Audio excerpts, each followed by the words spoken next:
Before we even jump into this year's Call of Duty and all the leaks and rumors swirling, I have one question for each of you, especially the ones that comment in every single video. Are you still playing Black Ops 6? Are you over it? Are you enjoying it? Is it time for you to move on? I want to know. Give me your thoughts in the comment section. I mean, Black Ops 6 had a really solid start to the year, but as per usual, things seem to be getting messy. And Treyarch continues to push out the patches. A lot of COD players have started looking towards the future, as we usually do. And since we're all into the year 2025, a lot of information has started trickling out from leakers and inside sources about this year's Call of Duty offerings. Welcome to the channel, everybody. Jimmy or Chaos. It's that time. It's COD 2025 leaks time. We're going to go over everything we know about it. And you can let me know in the comments if you're still playing Black Ops 6 or if you want to wait for this year's refresh. We also are off the heels of seeing our first snippet of Battlefield 6 gameplay. We have also been told that it will drop by April 2026 or before. So, are we going to go back to having these two clash back and forward? I don't know. We'll see. So, as far as we know, there will indeed be a full-fledged Call of Duty release this year. It seems like Sledgehammer Games is leading. Various inside sources have reported that Infinity Ward's next game isn't coming till 2026. And since Treyarch just released Black Ops 6, Sledgehammer's turn seems to be right now. Over the years, Sledgehammer has been kind of used to the cleanup crew vibe by Activision, throwing together a filler Call of Duty game while Infinity Ward and Treyarch work on the heavy hitters, which I never thought was really fair because it's not like Sledgehammer isn't a very talented studio with some really great creative minds calling the shots. Even though COD Vanguard and Modern Warfare 3 weren't the most well-received games in the series, Sledgehammer did amazing work keeping the community engaged with them. They gave them all the content they wanted. Infinity Ward and Treyarch may be seen as the two top dogs of Call of Duty development, but Sledgehammer are absolutely the best at community engagement and update quality. With all that being said, there's actually some conflicting reports on this because while it's widely believed that Sledgehammer were the lead developer on the project, some reports have claimed that this isn't the case. According to reports, Sledgehammer basically refused to be the lead developer on the project after they were told to make Modern Warfare 3 in 16 months and that they didn't want to become a year 2 support studio. It's believed that High Moon Studios was then brought in to lend a hand and possibly even take over lead development duties, but it's also being reported that Treyarch might be forced to clean up everyone's mess with it. It's all said and done, similar how they had to clean up everyone's mess from Black Ops Cold War after things fell apart between Sledgehammer and Raven. So even though the release schedule implies that 2025 is Sledgehammer's year, they might actually just be the lead developer in name only, and a massive chunk of the work is actually being done by one of the other COD studios, most likely High Moon, possibly Treyarch. Then again, if High Moon Studios ends up being named the official lead developer on the project, that would make them the fourth studio in COD history to lead a project. And once again, this is all alleged as well. So up until this point, the only three companies to lead a mainline Call of Duty game are Treyarch, Infinity Ward, and Sledgehammer.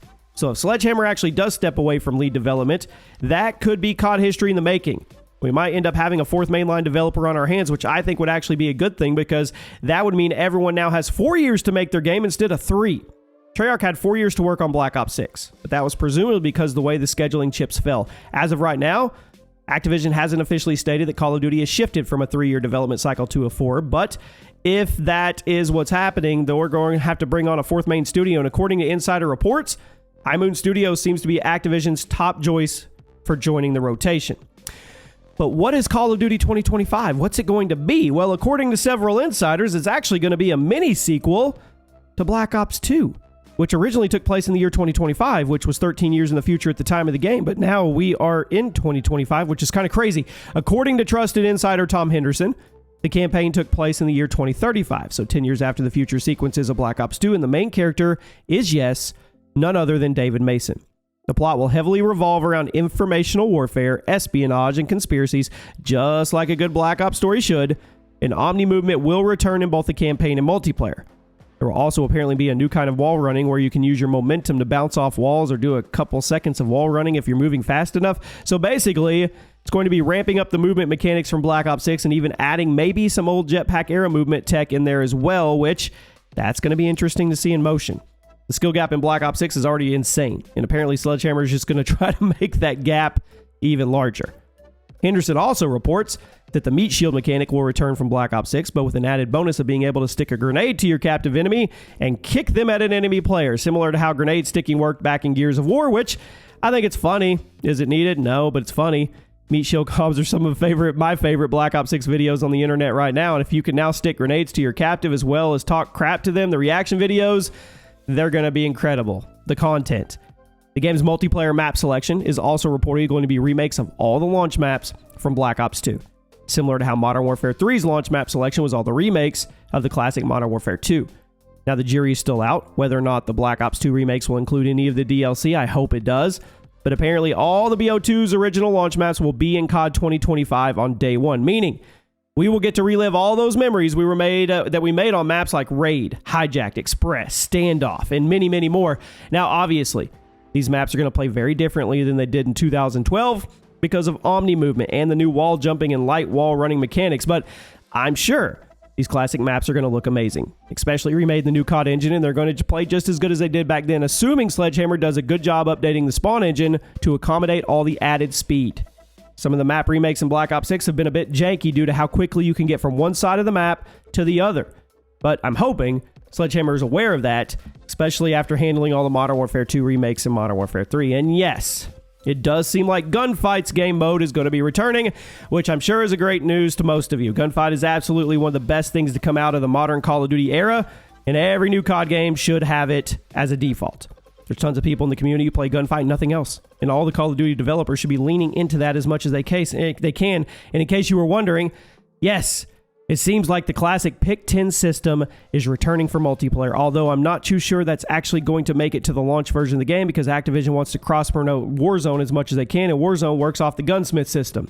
So I guess it's possible this game uses the Pick 10 system while Warzone continues with Gunsmith. I mean, we'll see. But with these new COD 2025 guns, that would be a nightmare, probably to balance and design. So I'm just gonna put a pin in this one.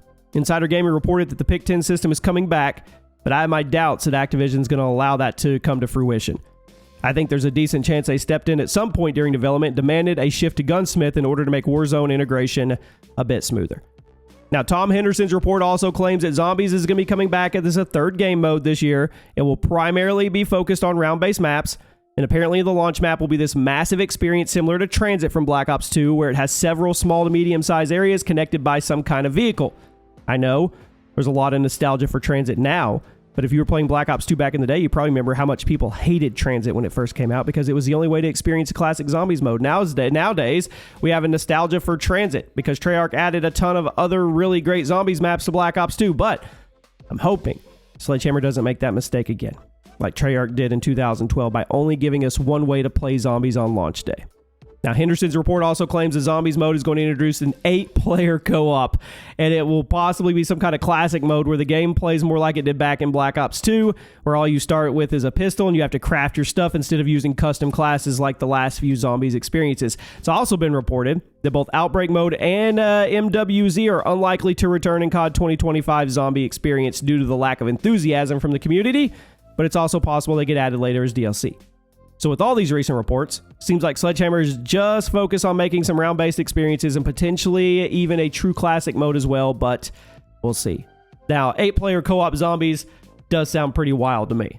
So let me know what you guys think. What are you looking for? I know it's easy to get excited about Black Ops 2 launch maps being remade, but then again, it's with Omni movement. It's going to be a completely different feel and a completely different vibe. Are you excited? Are you not? Let me know.